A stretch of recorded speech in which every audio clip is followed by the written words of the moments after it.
L'hôpital malmené cet hiver, on en parle régulièrement dans Europe Midi. Il y a bien sûr cette triple épidémie, grippe, bronchiolite, Covid qui pèse sur les services d'urgence, les vacances scolaires aussi qui privent les soignants d'une partie des effectifs.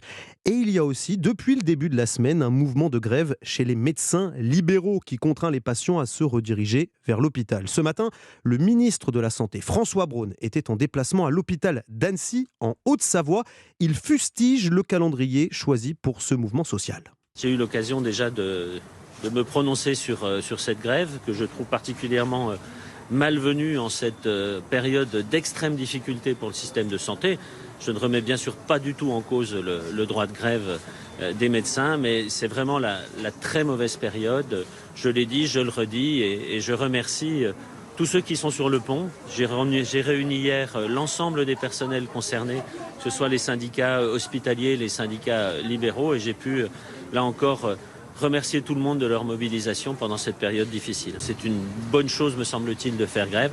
Nous avons des institutions qui permettent de discuter, de traiter les problèmes. Utilisons ces institutions. Ma porte est toujours restée ouverte, elle le restera pour régler les problèmes, mais on ne fait pas la grève avant de commencer à discuter. En tout cas, ça me semble un peu curieux. François Braun au micro européen de Laurent Humbert, le ministre de la Santé qui monte donc au créneau, qui semble se positionner aux côtés du monde hospitalier.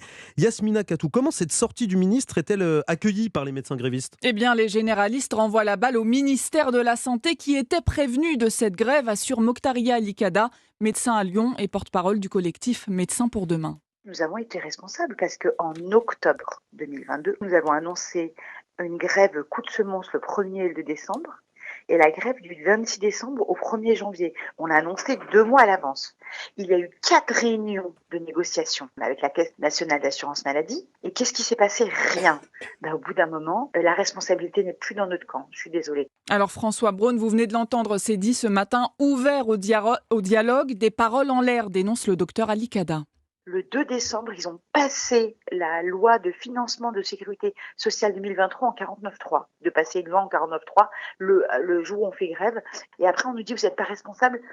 C'est juste pas entendable. Je suis désolée, c'est pas entendable. Et la colère des généralistes est étendue sur tout le territoire. Selon le collectif Médecins pour demain, depuis lundi, en fonction des régions, 50 à 80% des cabinets des médecins libéraux ont gardé leurs portes fermées. Yasmina Katou, spécialiste santé d'Europe